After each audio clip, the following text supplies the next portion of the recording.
Well, it's a great honor to be with you, and happy Easter. We had a great Easter. This is one of our better Easters, I think, in a lot of different ways. I can say militarily, it's been one of the best. So, good afternoon. We have quite a bit to discuss. We'll go into pretty good detail. And we have the people that are most involved. We'll give you exactitude. And we're here today to celebrate the success of one of the largest, most complex, most harrowing combat searches. I guess you would call it a search and rescue mission ever attempted by the military. Generally, when planes are knocked down in war, especially when you're fighting a strong group, an evil group, you can't really do this because you send in 200 men to pick up one. And it's something that's usually not attempted as much as you want to attempt. And bad things happen to that one or two. And in this case, we did two, and it might not have been attempted before. But we did. And we had great talent, but we got a little luck, too, I would say. And we were helped by a lot of people, a lot of great people. And it was an honor to be involved with it. It's very historic. This is a rescue that's very historic. It'll go down in the books. Late Thursday night, an American F-15 fighter jet went down deep inside enemy territory in Iran while participating in Operation Epic Fury, where we're doing unbelievably well, well at a level that nobody's ever seen before. The entire country can be taken out in one night, and that night might be tomorrow night. Both members of the crew ejected from the aircraft and landed alive on Iranian soil. I immediately was asked to make a decision. I ordered the U.S. Armed Forces to do whatever was necessary to bring our brave warriors back home. A risky decision, because we could have ended up with 100 dead as opposed to one or two. It's a hard decision to make. But in the United States military, we leave no American behind. We don't do it. Within hours, our armed forces deployed 21 military aircraft into hostile airspace, many flying at very low altitude, being shot by bullets. You bring rifles into play when you're going that low, but there are also certain advantages. And in broad daylight over Iran for 7 hours, at times facing very, very heavy enemy fire. We have a helicopter that's got a lot of bullets in it. It's amazing. We just realized how good those weapons are. Our machines are. Nobody has the equipment that we have, and nobody has the military that we have. Not even close. We're the most powerful military anywhere in the world by far. The flight crews and warfighters aboard those aircraft took extraordinary risks to rescue their fellow service members. This first wave of search and rescue forces successfully located the pilot of the F-15, and he was extracted from enemy territory by an HH-60 Jolly Green 2 helicopter. Fabulous machine as our warriors faced gunfire at very close range. It's amazing that when you look at the machinery, what happened, that nobody was even injured. Meanwhile, the second crew member, a weapons system officer, highly respected colonel, had landed a significant distance away from the pilot. When you're going at those speeds, even if you go out 2 or 3 seconds later, it's miles and miles away because you're going fast. He was injured quite badly and stranded in an area teeming with terrorists from the Islamic Revolutionary Guard Corps rough group, as well as besieged militia and local authorities. Many, on top of everything else, they told the communities actually within inside of Iran, the people of Iran, they were given a tremendous incentive to find this pilot. Despite the peril, the officer followed his training and climbed into the treacherous mountain terrain and started climbing toward a higher altitude, something they were trained to do in order to evade capture.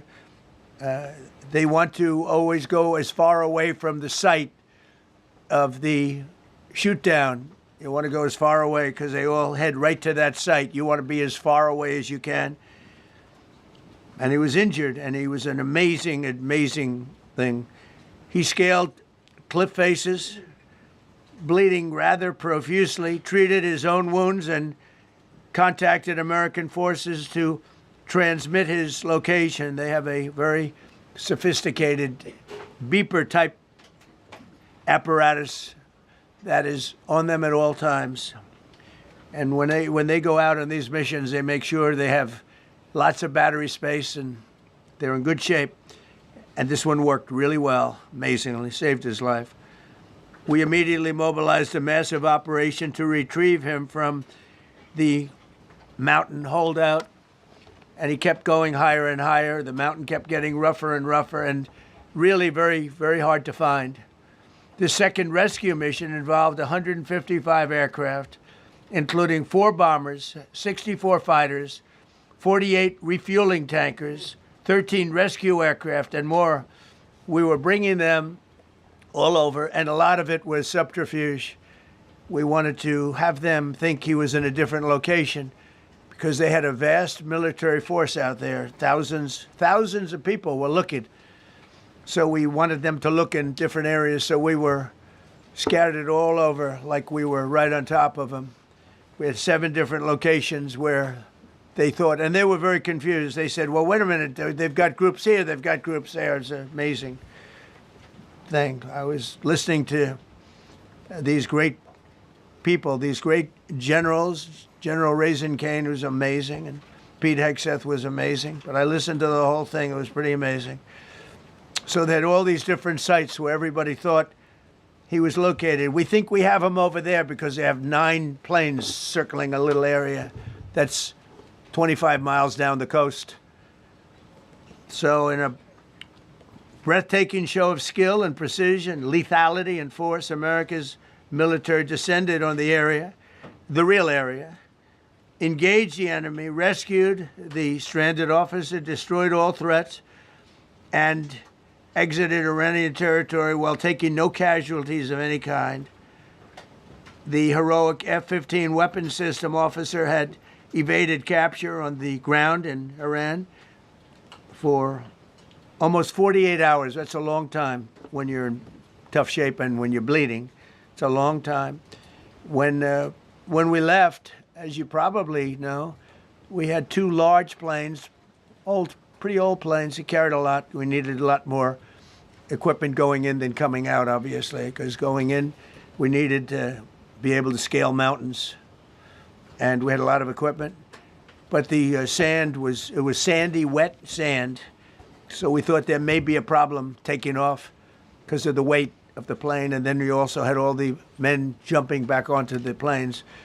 And they got pretty well bogged down. And we had a contingency plan, which was unbelievable, where lighter, faster aircraft came in and they took them out. We blew up the old planes.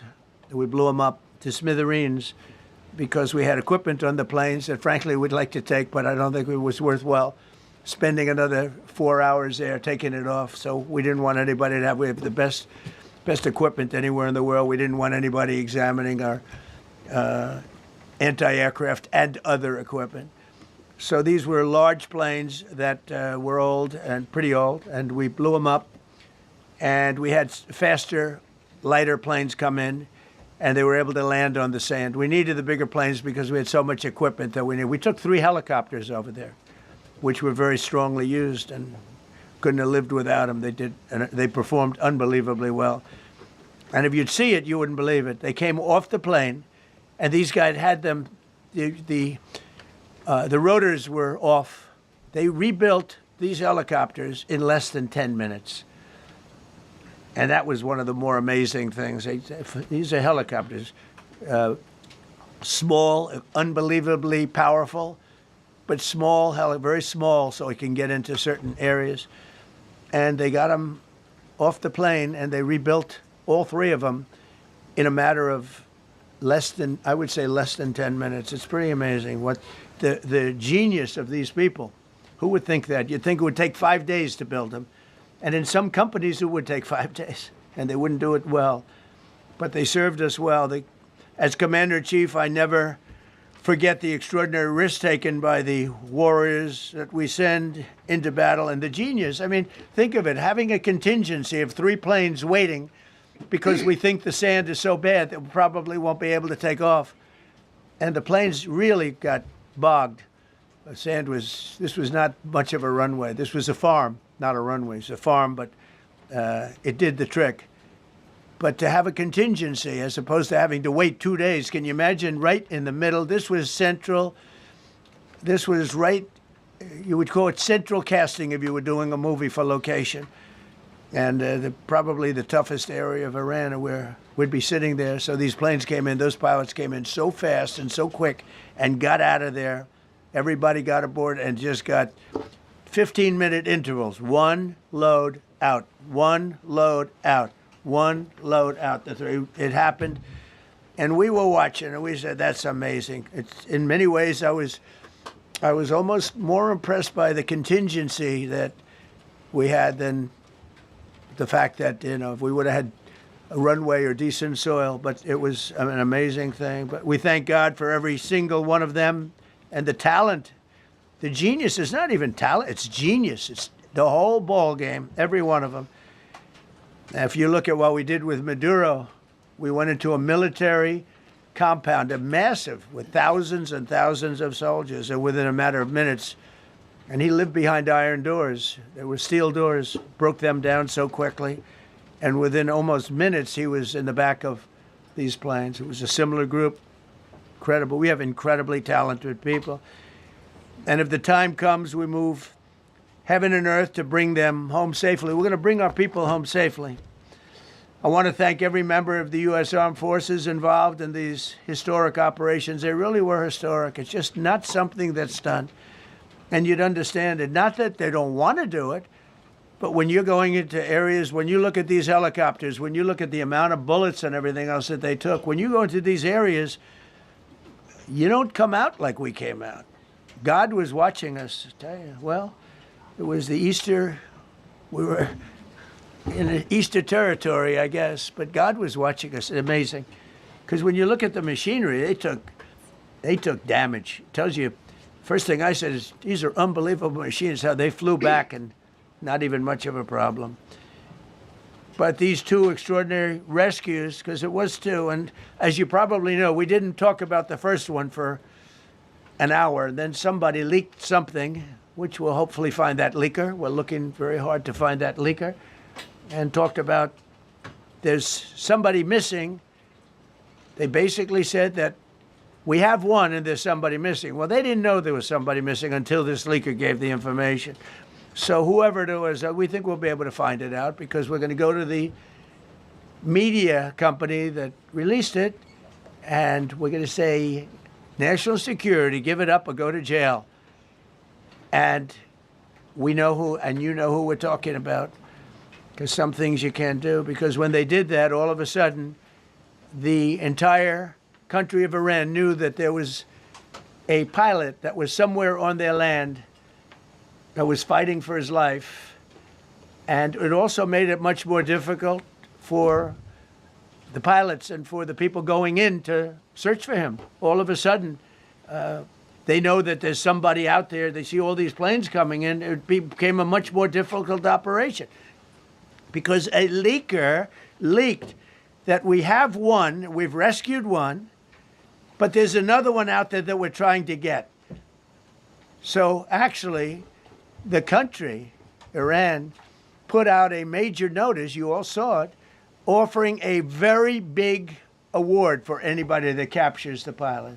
So in addition to a hostile, very talented, very good, very evil military, we had millions of people trying to get an award. So when you add that to it, but we have to find that leaker because that's a sick person.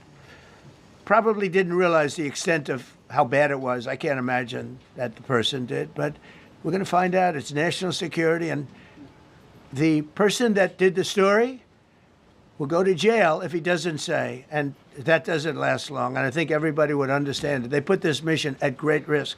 They put that man at great risk, and they put the hundreds of people that went in looking for him, because everyone now knows that we're going in. Over the past 37 days, America's armed forces have carried out more than 10,000 combat flights over Iran, unheard of, striking more than 13,000 targets. The F-15 we lost last week was the first manned aircraft downed by the enemy in this entire operation, with thousands and thousands of flights. They got lucky. It was a lucky hit. You know, eventually you get lucky. But we got lucky, too, because we got both of them back.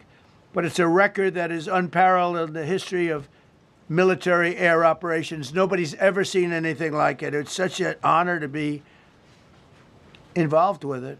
We were up late at night, and then we were waiting for those contingent planes to come in, and we say, come on, let's go, get in, because they're waiting out on this farm without a runway, with wet, crummy soil, sand, mostly sand, wet sand, and it eats planes alive. And we're waiting, and we're saying, I hope that one can land and take off. And they came in like magic, boom, boom, boom, one after another. It was like genius. I'm so impressed by that. Because we were a little concerned. We said, boy, if they don't get in and get up fast, we're sitting in them. And that's called Iran Prime, right, General? That's where the whole bet is. And here we are sitting there waiting for a plane. But they came in so fast and so hard, and these guys knew exactly what to do. Let's go, come on, get in, let's go, pwah. They came one right after another, not at the same time. They don't want to come at the same time. They had to come right after each other. They didn't have any room. There was barely any room to land. Tiny little patch of very wet earth and sand. So I'm so proud of the people that I have standing up here with me, and many others that worked. I mean, so many. Steve Witkoff's over here. He's doing fantastically. Jared Kushner. But the people that are here, the job they did is amazing. And I think I'm going to introduce the head of the CIA, and he is a man he's central casting, okay? If we cast a movie, he's going to play the head of the CIA. He's one of the few. John Ratcliffe, he did a phenomenal job that night. He did something that I don't know if you want to talk about it. If you want, you can. I'm not sure he's supposed to. I'm not going to talk about it. But the CIA was very responsible for finding this little speck. It's like they used an expression on one of the shows. A general was talking about, it's like finding a needle in a haystack, finding this pilot. And the CIA was unbelievable. And you may, if you can, you'll talk. It might be classified, in which case I'd have to put him in jail if he talks about it. And I don't want to put him in jail.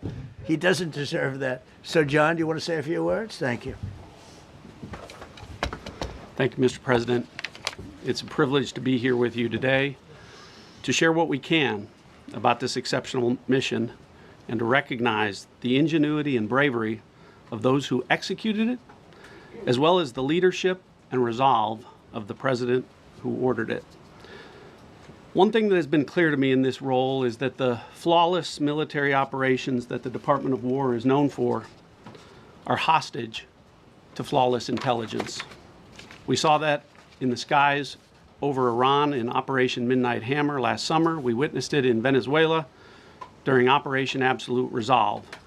We've seen it against the cartels in the Western Hemisphere, and we're seeing it every day in Operation Epic Fury, including this mission to rescue an aviator buried deep behind enemy lines. Because it is the unique tradition of the U.S. Armed Forces that we leave no man or woman behind, this was a no-fail mission. That was the spirit in which the president put us to work, and we were determined not to let him down or our airmen down. As an agency, the CIA possesses unique capabilities that only the president can deploy. Some of these capabilities fall under covert action authorities. And because covert means exactly that, I'm not going to be able to tell you everything that you want to know. At the president's direction, we deployed both human assets and exquisite technologies that no other intelligence service in the world possesses to a daunting challenge, comparable to hunting for a single grain of sand in the middle of a desert. This was also a race against the clock, as it was critical that we locate the downed aviator as quickly as possible, while at the same time keeping our enemies misdirected. For that reason, in addition to the human and technical assets deployed by the President to find our airman, CIA executed a deception campaign to confuse the Iranians who were desperately hunting for our airmen.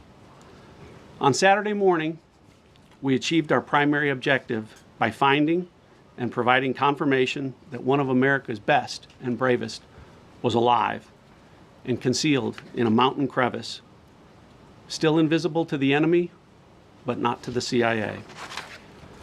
That confirmation was relayed by Secretary Hegseth to the President, and the operation quickly moved to the execution phase. Following the successful exfiltration on Saturday night, our intelligence reflects that the Iranians were embarrassed and ultimately humiliated by the success of this audacious rescue mission. When the President asked me to lead the CIA, he made it clear: get back to basics, no politics, no agendas, tackle the hardest problems, and execute the toughest missions. This President is about results, and now that's what his CIA is about too. The professionals at the agency and at the Department of War deserve immense credit for their flawless execution during this daring mission. Their skill, creativity, and courage are unmatched on the battlefield wherever they step. But none of that matters, and all of that is wasted without a president with the political courage to put them into action. Mr. President, I've had the privilege of seeing you act with political courage in the best interest of the United States up close on a daily basis, and I'm grateful that this successful mission has given the American people a window into that as well. The Secretary and Chairman will tell you that our service members' confidence is boosted by a Commander-in-Chief who has their back the same way they have yours. And I know that the confidence of CIA's officers is boosted by the knowledge that their work is informing a president who's not afraid to make the hardest decisions when the stakes are highest. And to the American people, your confidence should be boosted by knowing that the security of the nation is in the hands of a president who's willing to take on problems that have confounded both sides of the political aisle for nearly half a century. It is an honor to serve under a leader who just proved that you can believe him when he says, no matter what, we will leave no one behind. We will come for you. Thank you. Thank you, sir. Thank you.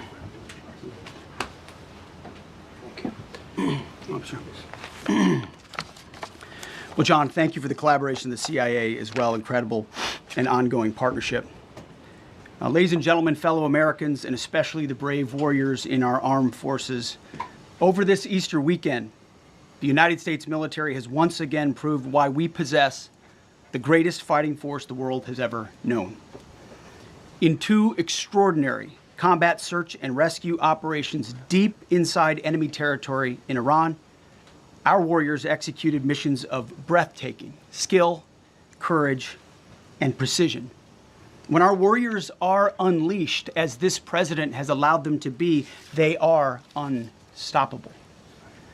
When American airmen were down behind enemy lines, our forces and our president did not hesitate. Special operators supported by elite air crews and intelligence professionals moved swiftly and decisively into treacherous mountain terrain under the constant threat of Iranian forces closing in. Ultimately, it was an impotent Iranian threat. And today, as the CIA director mentioned, Iran's military, and we know this, is embarrassed and humiliated, and they should be. Now, these are not routine operations. They were high-risk, high-stakes missions conducted in the heart of enemy territory. This was not just barely into Iran, this was deep into Iran, involving coordinated strikes to suppress threats, deception tactics to protect our teams, and full synchronization across air, ground, and special operations. The Iranians are still asking themselves right now, how did the Americans do this? One downed airman evaded capture for more than a day. scaling rugged ridges while hunted by the enemy. When he was finally able to activate his emergency transponder, his first message was simple and it was powerful. He sent a message, God is good. In that moment of isolation and danger, his faith and fighting spirit shone through. You see, shot down on a Friday, Good Friday, hidden in a cave, a crevice, all of Saturday, and rescued on Sunday. Flown out of Iran as the sun was rising on Easter Sunday. A pilot reborn, all home and accounted for, a nation rejoicing. God is good. Despite incoming fire and unforgiving conditions, our troops brought every American home. No American lives were lost. We leave no man behind, and that is not luck. It's the result of unmatched training, superior technology, an unbreakable warrior ethos, and sheer American grit. Our special operators, pilots, and support crews performed with near perfection under fire, and they were lethal. Just ask any Iranian soldier who dared attempt to get anywhere near that pilot before or during that mission. Death from above. Our troops turned a potential tragedy into a resounding demonstration of American resolve and capability. That's what excellence in uniform looks like. But make no mistake about it, none of this would have been possible without the courageous leadership and ironclad determination of President Donald J. Trump. From the moment our airmen went down, President Trump made it clear we will leave no one behind. The first mission, the first of two, was an audacious daylight thunder run right up the middle. It was authorized in less than 2 hours from that pilot going down when we knew where he was. And it was authorized in the middle of the night, because anybody that's worked for this man knows he's up in the middle of the night. Authorized immediately, without hesitation, audaciously. The second mission, as soon as we knew where that pilot was, and John was certainly helpful in that, also executed immediately. You know, I looked up at my screen when the final mission was complete inside our SCIF, our secure facility. And we have a running VTC, a running coordination cell. And the top of it read 45 hours and 56 minutes. For 45 hours and 56 minutes, we held that call open for coordination. From the moment our pilots went down, our mission was unblinking. The call never dropped, the meeting never stopped, the planning never ceased. The president demanded rapid, decisive action. He backed our military with the full weight of his resolve, refusing to let enemy propaganda or tactical setbacks deter us. His leadership ensured that every lethal and non-lethal resource was brought to bear, that our forces had the authorities and the support they needed to succeed. When the president says he has the backs of our warfighters, he means it. And it means a great deal, and it's a big difference on the battlefield. President Trump understands that peace through strength is not a slogan. It is a doctrine that saves American lives. His unwavering commitment to rebuilding our military and restoring the warrior spirit has paid dividends in missions just like this one. Under his command, America projects power with confidence and brings our people home with victory. And that continues today, by the way. Per the president's direction, today will be the largest volume of strikes since day one of this operation. Tomorrow, even more than today. And then Iran has a choice. Choose wisely, because this president does not play around. You can ask Soleimani, you can ask Maduro, you can ask Khomeini. To those heroes who planned and executed these rescues, your nation stands in awe. I stand in awe. The chairman stands in awe. We all stand in awe of your professionalism and bravery. We serve for you. You embody the very best of America. To the rescued airmen and their families, welcome home. Your courage and endurance, the quiet declaration of faith amid the storm, inspires us all. God is good every day. And to our adversaries watching from Tehran, let this be a clear message. The United States military will go anywhere, at any time, to protect our own and complete the mission. We execute with precision. We control the skies. You see, we flew for 7 hours in daylight over Iran to get the first pilot. And we flew 7 hours in the middle of the night to get the second. And Iran did nothing about it. We fight with honor, and under President Trump's leadership, we win. So God bless our troops, God bless President Trump, and God bless the United States of America. Thank you. Well, good afternoon, everyone. Thank you, Mr. President. Thank you, Mr. Secretary.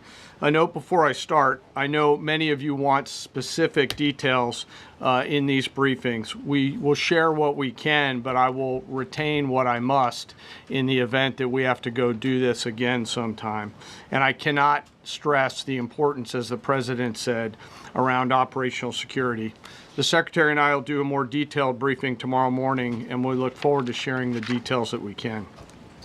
On Thursday, 2 April at 10:10 p.m. Eastern Time, 4:40 in the morning, local Iran time, the Joint Personnel Recovery Center, which handles the Central Command area of responsibility, declared an isolated personnel recovery event for a U.S. Air Force F-15E Strike Eagle, call sign Dude 44, which was down in hostile Iranian territory. The pilot and weapons system officer had both safely ejected and were isolated behind enemy lines. Following confirmation of active rescue beacons and on the direction of the Secretary and by order of the President, a rescue operation was launched with the stated purpose of bringing both Americans home safely. As the Secretary said, several hours later on the morning, after positively locating the front seater, call sign Dude 44 Alpha, and aware of an aggressive ongoing search by the enemy, a U.S. Central Command plan was approved by the Secretary and the President. Shortly thereafter, a U.S. Air Force Combat Search and Rescue Task Force, comprised of A-10 Warthogs in their Sandy role, and I'll describe what that is in a minute, HC-130 Combat King IIs, HH-60 Jolly Green II helicopters, and Air Force Special Warfare Airmen, a package comprised of combat rescue officers and pararescueman operators, audaciously penetrated enemy territory in broad daylight to find, fix, and recover Dude 44 Alpha from behind enemy lines. This was an incredibly dangerous mission, an incredibly dangerous undertaking, but a filled promise made to every American warfighter that you will not be left behind. We will always come find you, and we will always bring you home. Over the next hours, the Search and Rescue Task Force crossed the beach, entered into Iranian airspace, protected by a fighter strike package, and moved into the objective area, all under fire. En route, as some of you have seen on social media, the helicopters took gas off the C-130s and pressed onward and forward up into the objective area. While this was ongoing and out in front of them, the Sandy flight of A-10s and other remotely piloted aircraft, drones, and other tactical aircraft were violently suppressing and engaging the enemy in a close-in gunfight to keep them away from the front seater and allow the pickup force to get into the objective area. During this engagement, one of the Sandy aircraft, the one primarily responsible for communicating with the downed pilot, was hit by enemy fire. This pilot continued to fight, continued the mission, and then upon exit, flew his aircraft into another country and determined that the airplane was not landable. This was one of our A-10 Sandy aircraft. The pilot then made the decision to eject over friendly territory and was quickly and safely recovered and is doing fine. After picking up Dude 44 Alpha, the HH-60 Jolly Green fight was engaged by every single person in Iran who had a small arms weapon. And one of the aircraft, the trailing aircraft, took several hits. The crew sustained minor injury, and they are going to be fine.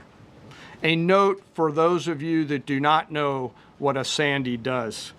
named after the flight call sign that did this very mission in Vietnam, flying A-1 Sky Raiders and A-7 Corsairs.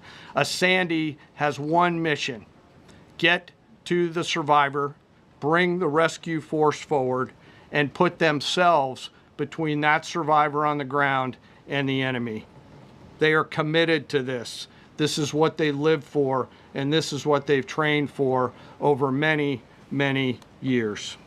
The A-10 force and the rescue force did a fantastic job rescuing Dude 44 Alpha.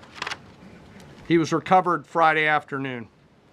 As I said, and the nation needs to know this, this was an incredibly brave and courageous mission, and a testament to the courage, skill, and tenacity of the Joint Force and our leaders. And especially a daylight option, having the guts to try, means so much to so many. Meanwhile, the backseater, as the President and the Secretary have said, had continued to work and survive. Through the hours of daylight, Dude 44 Bravo, the backseater, evaded. Using every means available, the efforts of the United States military, the Central Intelligence Agency, and others were attempting to find and locate with precision Dude 44 Bravo, the backseater. A note on the backseater and the front seater. The single most important contributor to a successful rescue operation is the spirit of attack inside the heart of that downed aviator.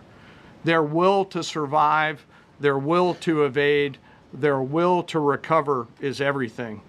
In this case, the backseater's absolute commitment to surviving made much of our efforts possible. On Saturday, 4 April, after establishing positive communications with the backseater, we learned, as the President said, that he was injured and actively evading enemy forces. And thanks to our interagency partners, we were able to get eyes on his location and positively ID him. Throughout this entire time, the enemy force continued to search for 44 Bravo, and the Joint Force continued to strike them over and over and over again. Fighting off marginal weather in Iran and the enemy's search for a second time on Saturday, at the recommendation of the CENTCOM commander and at the approval of the Secretary and the President, we launched a rescue task force to recover Dude 44 Bravo. Again, this came to the President and the Secretary for approval, this time with a much larger force package based on the time that the enemy had to prepare to find 44 Bravo. Again, this force was protected by A-10 Warthogs using the Sandy call sign. And this force had one single mission: do everything they can to bring an American home. This meant having a plan, being prepared to execute that plan, and, more importantly, being prepared for multiple, simultaneous contingencies. And because of this force's professionalism, grit, and determination, fight off two enemies at the same time: the enemy searching for 44 Bravo and contingencies, which anyone who has done these types of missions knows we run into every single time. The force fought off both of those enemies incredibly well. During the period of darkness on Saturday, and as the Secretary said, into Easter Sunday and into the daylight, the force fought its way in and rescued Dude 44 Bravo. They were protected overhead by an air armada, including tactical drones, strike aircraft, and others. The force fought through multiple simultaneous contingencies, something no other nation, no other military can do, and safely returned Dude 44 Bravo, the backseater, home, and all other Americans home as well. At midnight 12 local Eastern time, Easter Sunday, more than 50 hours after the start of this operation, the Joint Personnel Recovery Center declared Dude 44 Bravo, both the front and backseater, returned to friendly territory. The courage demonstrated by both the pilot and the weapons system officer while isolated and them invading the enemy cannot be overstated. Their grit and warfighting tenacity is a direct result of the absolute trust they have in our rescue forces, their training, and their will to survive and return. They always knew that we would be ordered to go get them, and they always knew that we would be coming to get them. These two operations reflect our nation's most sacred obligation to our military service members. We leave no one behind, bless you. It also perfectly captures the first truth of our special operations forces, that people are more important than hardware. That is the standard we live by, and the rescue forces that execute these missions operate under a clear motto: these things we do that others may live. Their actions were a direct embodiment of that commitment to others, and I could not be more proud of each and every one of them today. As the Secretary said to our enemies, this operation serves as a clear reminder of the capability and will of America's joint force. The United States of America will recover our warfighters anywhere in the world, under any conditions, when we want to. We will always bring overwhelming skill and firepower. To every member of the Joint Force, our interagency partners, the leadership at CENTCOM, and our leaders at the Department and above, thank you. I'm proud of each and every one of you, and thankful to our deployed forces and their families. And lastly, and most importantly, to Dude 44, welcome home. Job well done. Thank you.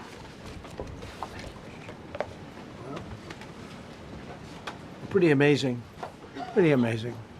And these two gentlemen have been, from day one, they've been perfecto. You know, I got to know General Kane in my first term because he was able to take out ISIS in 4 weeks instead of the 4-year projection that was given to me by other much lesser generals. I said, you know, if I ever do this again, that's going to be the head of my Joint Chiefs of Staff.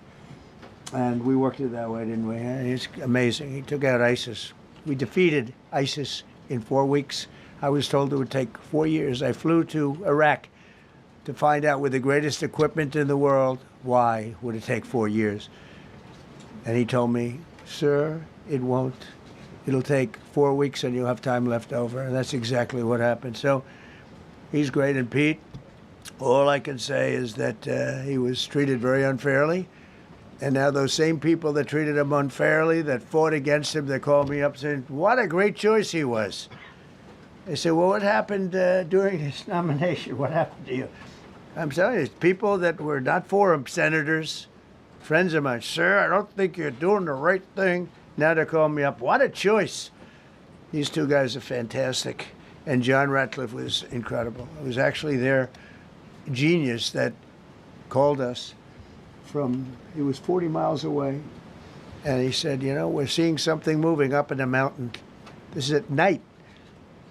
And they kept the camera on him for 45 minutes. It wasn't moving. And they said, you know, probably wrong, but we're seeing something moving. This is a vast mountain, vast, thick, with bushes, trees. He said, we see something moving 40 miles away. It was the head of a human being, I'm telling you, it's moving. And then all of a sudden, 45 minutes later, he moved a lot. Stood up, and they said, we have him. And that was really the beginning of something incredible. We had an idea where he was, but not specifically. That's a big mountain. So I want to thank the CIA, too. I don't think they get enough credit for the great job they've done. Yes, please. Yes.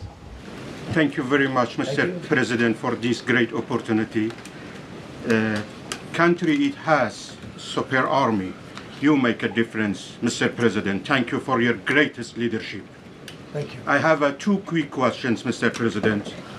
What was your reaction when you learned that Kurdistan region had resumed exporting oil to the international market with your support as United States of America?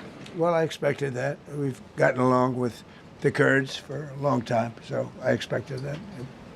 Another question, what would be your reaction if the Iranian people rise up against their regime during a ceasefire, Mr. President? Well, they should do it, but again, the consequences are great. I mean, they were told if you protest, you will be shot immediately. You saw what happened to the young wrestler. He was a great champion, by the way. He was a great wrestler, one of the top in the world. And he and his two friends were hung. And all they did was say a little bit about liberty. They wanted liberty, and they were violently executed. But the number is up to probably 45,000 people were killed. So, you know, when somebody stays in a house, when they know if they walk out of the house to protest, they'll be immediately shot and killed. And they issued that, you know, that was publicly issued. It's not a secret. That's why so many people say, oh, well, why are you doing this way? We can't let Iran have a nuclear weapon. You know, we got regime change. We do. We're dealing with a much different regime than before. We're dealing with different people. They're smarter. I think they're sharper and far less radical. We have regime change, but we didn't do this for regime change. We did it for the fact, and my view was very simple. I saw somebody said, oh, he doesn't have a plan. I have the best plan of all, but I'm not going to tell you what my plan is. You know, they want me to say, here's my plan. We're going to attack at 9:47 in the morning, and then we're going to do this, and then we're going to, and if you don't do that, they say, I have a plan. These people know what the plan is. Everybody here knows what the plan is, but it's very unfair to say, we don't, because I don't mind being insulted. I've been insulted for many years by the fake news, but you can't. It's so bad for people that are so pro. You just saw two great, and John Ratcliffe, three unbelievable people. They have a plan. Every single thing has been thought out by all of us. But I can't reveal the plan to the media. So, you know, but we're just thrilled by the success of this operation. Yes, please. Thank you, Mr. President. You've said Iranians would be mad if you stopped these attacks, but why would they want you to blow up their infrastructure, to cut off their power? Wouldn't that be punishing Iranians for the actions of the regime? They would be willing to, and it's suffering, they would be willing to suffer that in order to have freedom. The Iranians have, and we've had numerous intercepts. Please keep bombing. Bombs that are dropping near their homes. Please keep bombing. Do it. And these are people that are living where the bombs are exploding. And when we leave and we're not hitting those areas, they're saying, please come back, come back, come back. These are the people. I don't know what they do. All I can tell you is they want freedom. They have lived in a world that you know nothing about. It's a violent, horrible world where if you protest, you are shot. Remember the great woman protests where they had 400,000, 500,000 women, and they were all enthused and they were going to protest, and everybody said, oh, the regime's going to come to an end. And then all of a sudden, boom, boom, 5, 6 different areas. A woman would go down right between the eyes. They had snipers. They had 5 snipers. That's all it took. And those 400,000 or 500,000 women said, oh my God, what's that? Oh, look over there, what's that? A woman shot right between the eyes. And after 5 or 6 of them go down, then you start hearing the purr through the vast number of people. And then they said, oh my God, who would do that? And they're incredible people, but they've lived so horribly. They've lived so horribly. You know, Iran was a great country if you go back 25 years ago or so. The Persian people, they're incredible, smart, brilliant actually. And I know so many. I know coming from New York, originally I know so many people from Iran. They're incredible people, incredible energy and very, very brilliant people. But when you're standing in a group and protesting and you have a woman, in the case of a woman, remember the Great Woman March, everybody was saying, oh, this is the end of the country. And then snipers selectively picked. Every single one was shot right between the eyes from a long distance. They were on top of buildings. Nobody even knew where they were, where they're coming from. This wasn't like a machine gun, which is also very bad. They've done that too. They did that recently. This was snipers sitting on the top of buildings, aiming and hitting women. And when they see people go down, and all of a sudden there's a riot in the reverse direction, and they never came out again. And a lot of the news doesn't talk about that. They talk about, oh, women's rights. You want to see women's rights? You're not going to see it there. It's amazing when I see some of the stupid people like, AOC plus 3, all that group. They talk about, freedom for Iran. They don't tell you the real facts. Women, men, gays. How about gays for Iran? They kill the gays. They throw them off buildings. So I wonder what's going on. I can only say this. They want us to keep bombing, even if it jeopardizes, because their life is in much greater danger. They want freedom for Iran, but it's very hard for them to protest. I actually tell them, I said, don't go out. I fully understand. Nobody in this room would go out. I don't think there's any, because frankly, it's not a question of bravery. We're all brave, right? You're brave, I'm brave, we're all brave. But we're also intelligent. If you have people shooting at you, expert shots with the best rifles you can get, and hitting you right between the eyes every single time, and you're looking here and you're seeing and you're looking here, you're out of there. I don't care who it is. Please. Mark Meredith, Fox News. I know that. Oh, thank you. How would I know that? Go ahead. America's watching. Good job. Can we go back to the weekend? First off, was everyone on board with the operation, or were there people that were trying to talk you out of going through with the operation this weekend? Not everybody was on board. Somebody else within No, you? there was military people, very professional, that preferred not doing it. These two were totally on board, which was very important. If they weren't, it would have had a little difficulty. But no, there were military people that said, you just don't do this. You don't go into the heart of a very powerful military. This is, hey, you have countries and countries. You have some countries where military is not their strong suit. This whole thing is militarized like nobody's ever seen before. Half the people are wearing uniforms. And we had people within the military. Usually it's not done. That's one of the reasons. I was surprised. Somebody said it's the only time it's ever been done. I said, that's not possible. But it is possible, because you're going into hundreds of thousands of soldiers along the path. I mean, look at some of the helicopters, how they got hit. So, yeah, there were people within the military that said it's a wise. And don't forget, how many men did you send altogether, approximately, for the operation? I'd love to keep that a secret. Okay, well, we are. But I will tell you, the number, I'll keep it a secret, but it was hundreds. And hundreds of these people, it's pretty good. Is he central casting? But hundreds of people went into this journey. Hundreds of people could have been killed. Forget about the equipment. A lot of equipment. Nobody cares. Hundreds of people could have been killed. So we had people that were within the military that said this is not a wise, and I understood that, but I decided to do it. Was there a point that that you were thinking there's too much on the line, and somebody was saying maybe we abort this now and wait? I mean, given the resource, like the general said, it seemed like there was so much on the line here. You must have been thinking, this could have completely changed. So the first one, which was in many ways as dangerous as the second, I guess it gets, because we're flying over daylight. We're the best at the world at night. We have goggles that nobody. We have goggles. I've tried them. They're unbelievable. I see better with the goggles at night than I see without them during daylight. I mean, daylight today, we have a beautiful day. You see just as well with goggles. In many ways, it's enhanced. So we have the best in the world. So it's much safer for us to do it at night, whereas other people, no other country has that capability. They don't have that particular piece of equipment like we do. But when I was told flying and in daylight, I think we flew 7 hours over Iran, and that's a long time, over unbelievably hostile territory, where they have nothing but weapons. We took out their anti-aircraft, which is great. We took out their radar, which is great. We took out a lot, but they still have, what hit this one was a handheld shoulder missile, heat-seeking missile. So it's not like, they're totally whatever. But and they had probably a little luck, because you got to get lucky. But they shot it, and it got sucked in right by the engine. But these guys were out of there. They were great. Their timing was great.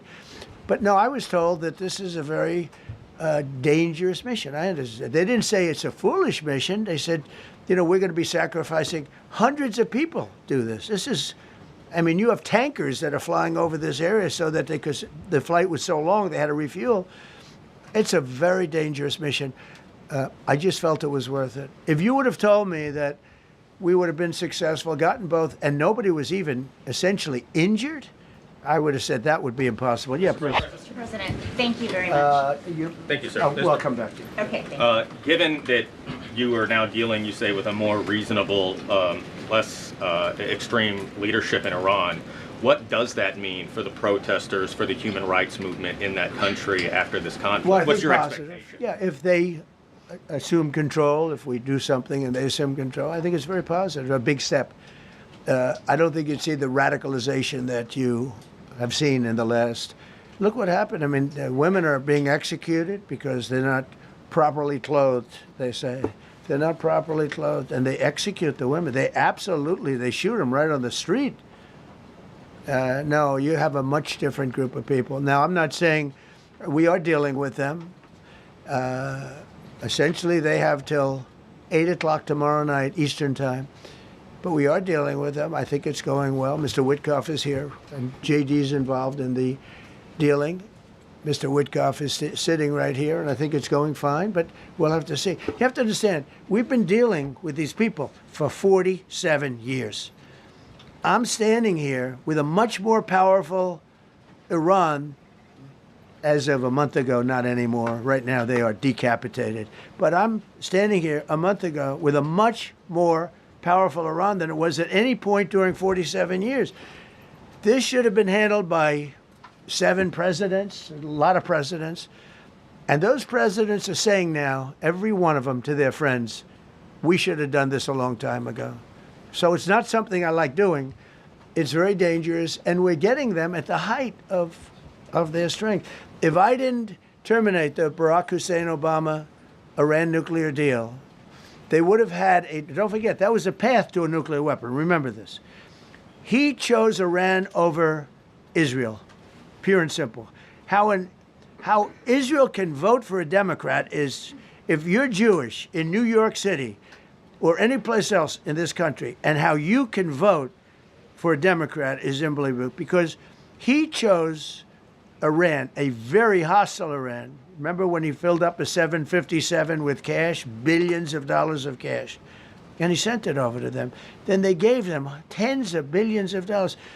He chose Iran over Israel and really the Arab world, if you look, because, you know, the other, Saudi Arabia, Qatar, UAE, I mean, you take a look. I mean, I can add Kuwait and I can add Bahrain, and you can add others. He chose such an unlikely candidate. Nobody could believe it. Frankly, if you're going to choose between Iraq and Iran, he should have befriended Iraq. He went in the exact opposite direction of all thinking, and he made a terrible mistake. But that was a road to a nuclear weapon. And when I terminated that, everyone said, oh, he terminated it. It was one of the best things we ever did, because he had a road to a nuclear weapon. And it was a very short-term deal. You know, countries don't do 10-year deals. Countries do hundreds of years. You don't do a 10-year deal. For a country, this isn't, you're a landlord, you're renting a store on a certain street, and you give somebody a 5-year or a 10-year lease. This is a country. It was a short-term deal. It was ready to expire. I terminated it before it expired. Took a lot of heat, and it was one of the best things I ever did, because he would have had a nuclear weapon. Then he would have had another nuclear weapon, had those beautiful B-2 bombers not gone in 8 months ago and obliterated that site. And by the way, the word is obliteration. CNN said, well, maybe it wasn't complete. It was so complete that they still haven't been able to get it.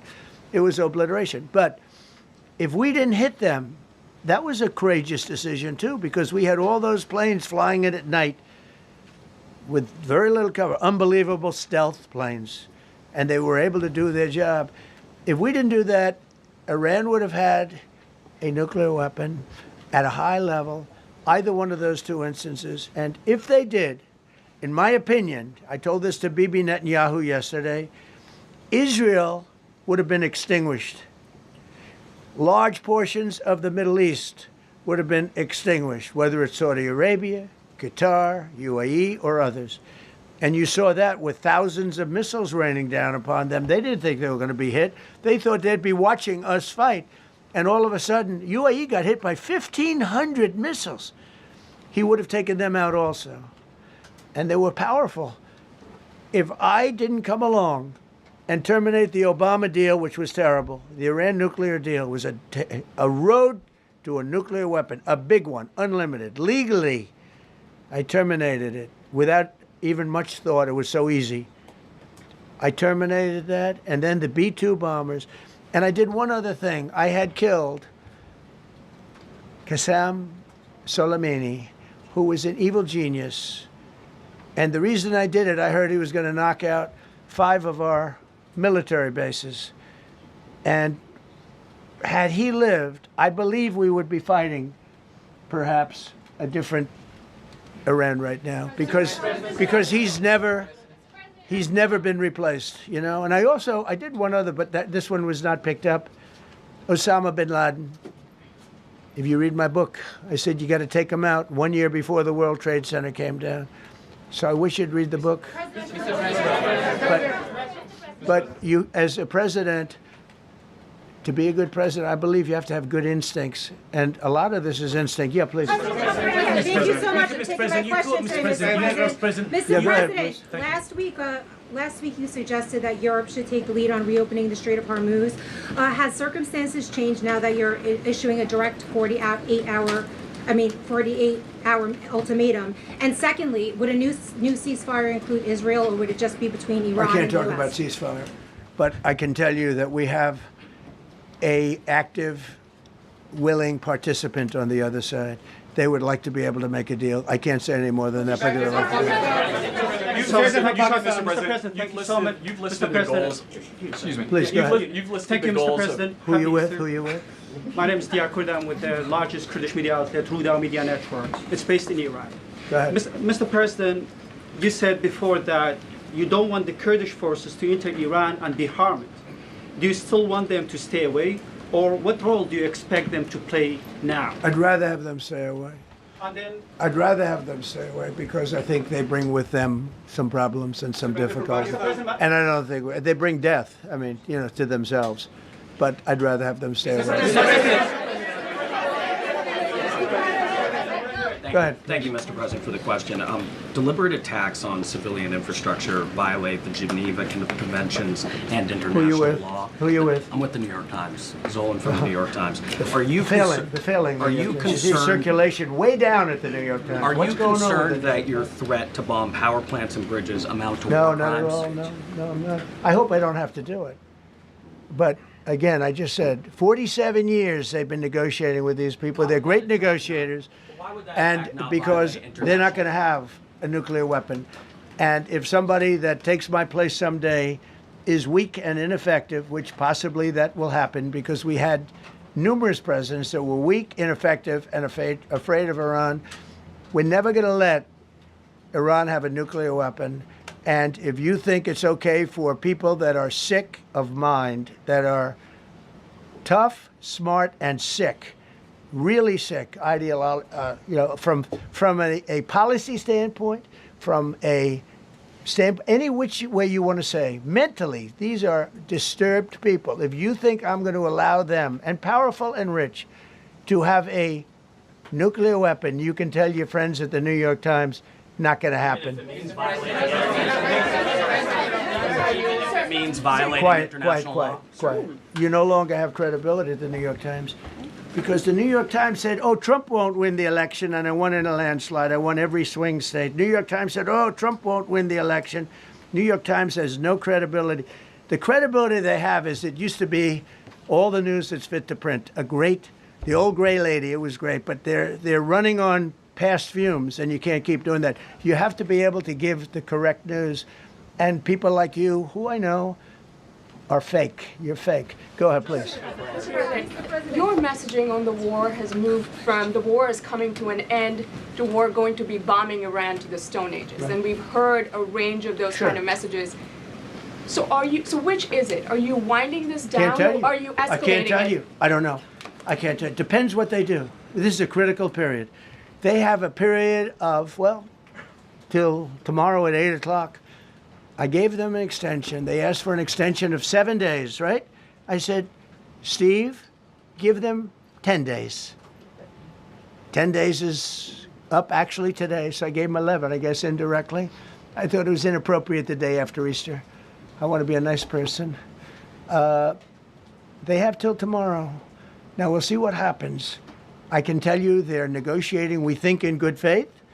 We're going to find out. We're getting the help of some incredible countries that want this to be ended because it affects them also. A lot of people are affected by this. But we're giving them till tomorrow, 8 o'clock Eastern time.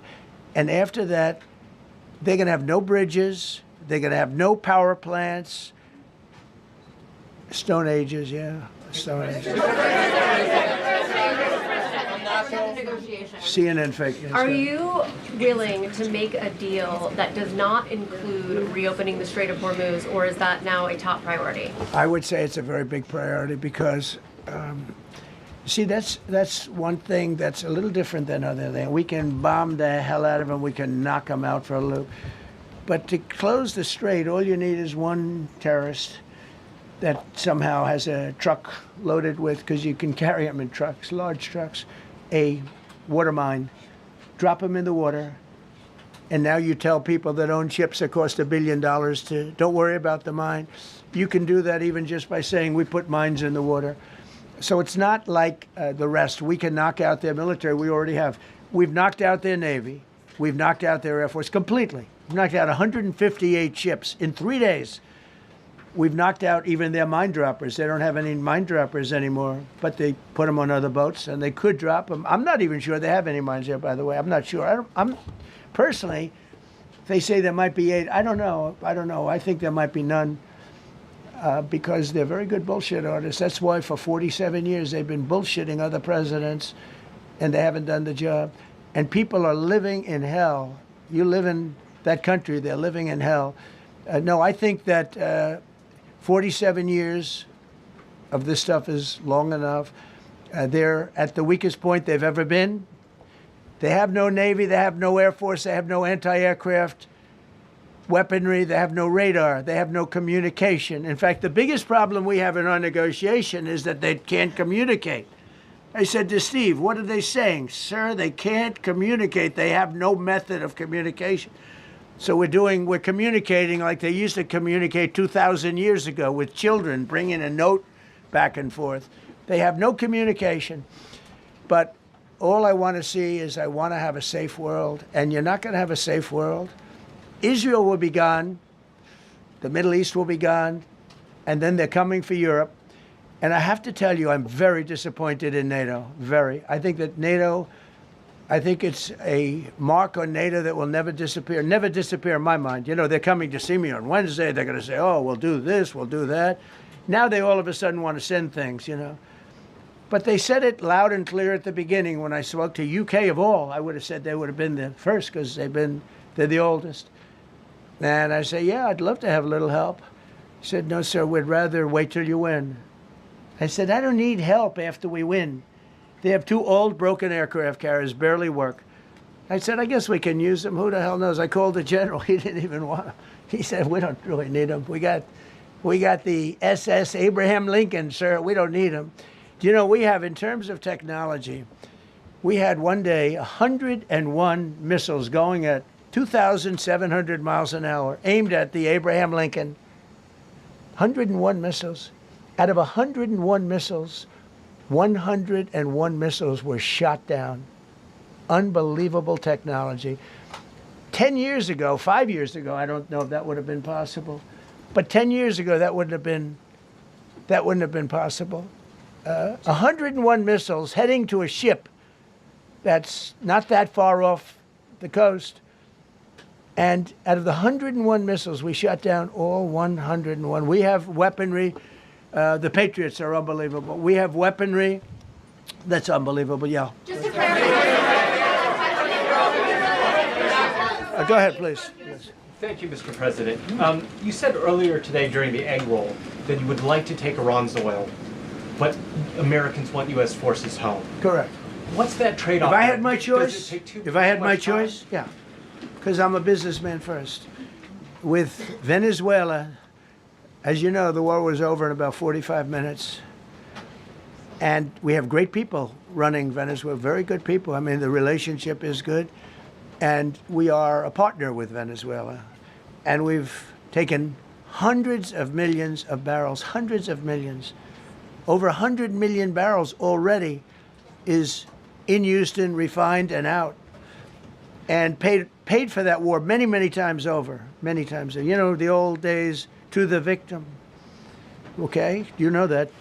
To the winner belong the spoils, go the spoils. And I've said, why don't we use it? To the victor, go the spoils. And we don't have that. We haven't had that in this country probably in 100 years, because even the Second World War, you look at the Second World War, we didn't have it with the Second World War. We helped rebuild all those countries. We rebuilt Germany. How about Germany telling us that, well, it's not their war. We had nothing to do with it. They wanted me to go and tell them everything I was doing.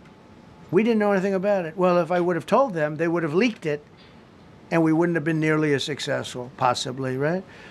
But to the victor belong the spoils. So we haven't heard that in, I think, maybe hundreds of years. Now with Venezuela, and we, just so you understand, the people of Venezuela, they say if I ran for president of Venezuela, I'm polling higher than anybody has ever polled in Venezuela. So after I'm finished with this, I can go to Venezuela. I will quickly learn Spanish. It won't take too long. I'm good at language. And I will go to Venezuela. I'm going to run for president. But we're very happy with the president-elect that we have right now, the people that are running it. If you remember Bush with Iraq, they fired the generals, they fired the police, they fired the people that worked in their equivalent of the White House. They fired everybody. And you know what they had? They had a mess. And you know what happened? ISIS formed. Those generals and those soldiers got together, the police got together, they all got together, they formed ISIS. Not going to happen with us. So Venezuela has been an incredible situation. We went in, we were very successful, military power like nobody's ever seen. The general, Venezuelan general said, I was on that site. I said, I've never seen ferocity like that. I've been doing this for 40 years. He said, I've never seen it. They hit us from 17 different, they were all set. They saw that big, beautiful aircraft carrier, the Ford in that case, and planes were pouring off it at 1 o'clock in the morning. So typically when you see that late at night, you know, you could be in trouble, right? And we were all ready. They had their equipment. It was Russian. And they had Chinese equipment. It was all set. They were going to give us a fight. He said, and then they came. And they came at speeds like we've never seen. And they came at 17 different angles. The general and his people, that was a lot of angles. They hit him from every angle. He said, we knew it was over in 3 minutes. We were waiting for them. Their equipment didn't work. And there's a reason it didn't work. Someday we'll explain that to people. They pressed the button, nothing happened. They pressed it again and again, nothing happened. And he said, we knew this whole thing was over in 3 minutes. We've never seen any, he used the word ferocity. The ferocity of these planes from 17 different angles, and it was over. They went inside. And remember, that was on a military base with thousands of soldiers.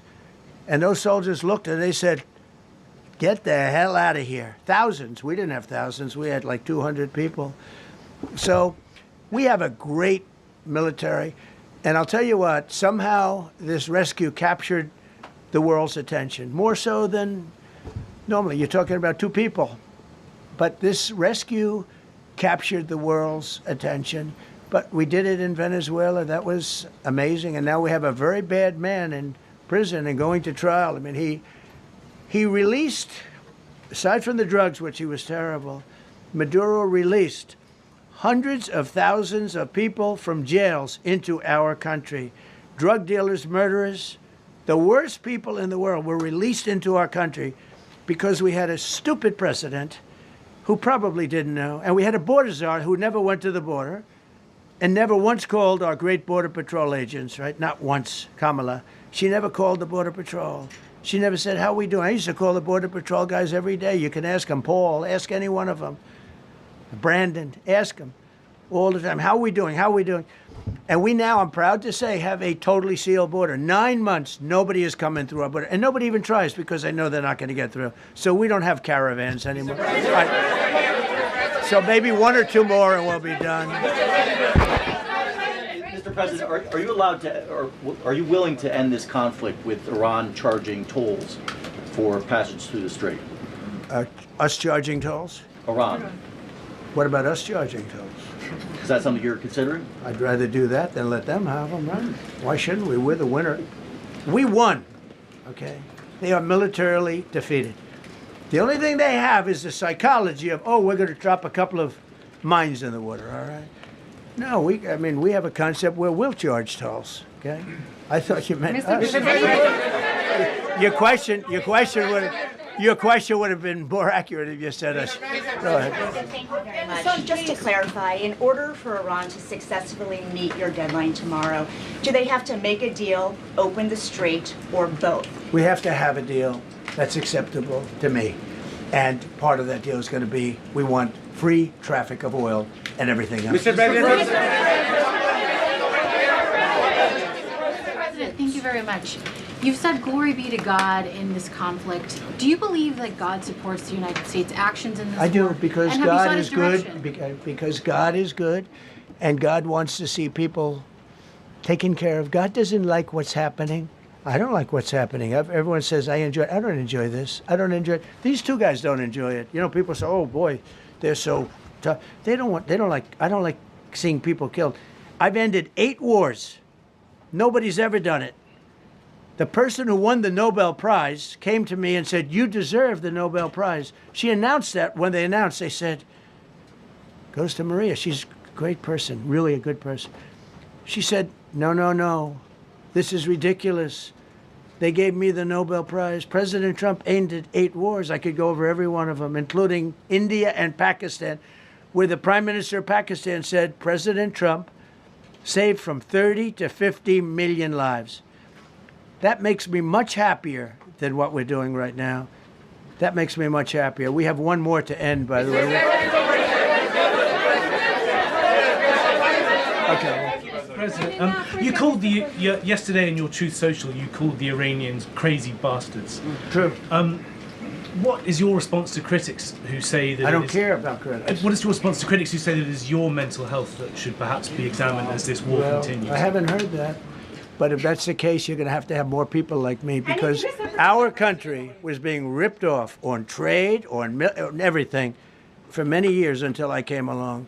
So if that's the case, you're going to have more people. Dasha, go ahead. Dasha, go. You said that very little is off limits in Iran as far as targeting, Yeah. including power plants, bridges, you've mentioned those. Very little is off limits. Are there certain kinds of civilian targets, though? I'm thinking schools I don't want or to tell you hospitals that. you I don't would want to say tell you is that. off- We have a plan, because of the power of our military, where every bridge in Iran will be decimated by 12 o'clock tomorrow night, where every power plant in Iran will be out of business, burning, exploding, and never to be used again. I mean, complete demolition by 12 o'clock. And it'll happen over a period of 4 hours if we wanted to. We don't want that to happen. We may even get involved with helping them rebuild their nation. And you know what? If that's the case, the last thing we want to do is start with power plants, which are among the most expensive thing, and bridges. You saw the bridge. The bridge went. We were very close to a deal. And then I got a call from Mr. Witkoff, Mr. Kushner, and JD saying, I think they're breaking the deal. I said, tell them that's okay. Don't worry about it. But tell them to look out their window and watch. And within 45 minutes, I gave the order to knock out the biggest bridge. I gave the order, knock out the biggest bridge in, I believe, the Middle East, but the biggest bridge in Iran. And within 10 minutes after I gave that order, that bridge was over. So do I want to do that? No. Do I want to destroy their infrastructure? No. It will take them 100 years to rebuild. Right now, if we left today, it would take them 20 years to rebuild their country, and it would never be as good as it was. And the only way they're going to be able to rebuild their country is to utilize the genius of the United States of America. displeasure with NATO in the past. Is there a danger to the U.S. not being the de facto of the leader of the alliance, and then other powers within the alliance then getting the decision making when it comes to wars and nuclear weapons? No, it's not a danger. Look, we went to NATO. I didn't ask very strongly. I just said, hey, if you want to help, great. No, we will not help. I said, that's all right. You don't want to help? Because I've always said NATO's a paper tiger. See, NATO's a paper tiger. Putin's not afraid of NATO. Putin's afraid of us, very afraid of us. And he's explained it to me a lot of times. I got to know him very well. I know him very well. NATO's a paper tiger. NATO is us. And when we needed them, we didn't need them, by the way. We didn't need them, obviously, because they haven't helped at all. Just the opposite. They've actually gone out of their way not to help. They didn't even want to give us landing strips. Think of it. And it's not just NATO. You know who else didn't help us? South Korea didn't help us. You know who else didn't help us? Australia didn't help us. You know who else didn't help us? Japan. We've got 50,000 soldiers in Japan to protect them from North Korea. We have 45,000 soldiers in South Korea to protect us from Kim Jong-un, who I get along with very well, as you know. Do you notice he said very nice things about me? He used to call Joe Biden a mentally retarded person, okay? So don't tell me about your stuff. Joe Biden, he said he's a mentally retarded person. He was so nasty to Joe Biden. It was terrible. But to me, he likes Trump. And do you notice how nice things are with North Korea? It's very nice. But we have 45,000 people, soldiers, in harm's way, right next to Kim Jong-un with a lot of nuclear weapons. 45, which should have never happened if a certain president, I'm not going to mention this president because I happen to like him, believe it or not, but if a certain president did his job, Kim Jong-un would not have nuclear weapons right now. But they were all afraid to do their job properly. But just to conclude and just to finish, Japan didn't help us, Australia didn't help us, South Korea didn't help us, and then you get to NATO, NATO didn't help us. There were some countries that did. Now, countries that have been good, now you could also say they're got to be a little bit more involved because they're in the territory, but Saudi Arabia has been excellent, Qatar has been excellent, UAE has been excellent, Bahrain, Kuwait. I mean, Kuwait did shoot down 3 of our planes. The only planes, really, that we lost with friendly fire, they call it. I call it unfriendly fire. They unfortunately didn't know how to use our great Patriots. The pilot said, what kind of a missile's coming at us? Patriot. Boom, they got out because they know a Patriot never misses. So they had beautiful Patriots. There were planes heading in their direction. Unfortunately, they decided to shoot those planes. They were our planes. So, NATO is a paper tiger. Now, he's coming to see me on Wednesday, as you know. He's a wonderful guy. Secretary General is great. And Mark Rutte, he's a great person, but he's got... And it all began with, if you want to know the truth, Greenland. We want Greenland.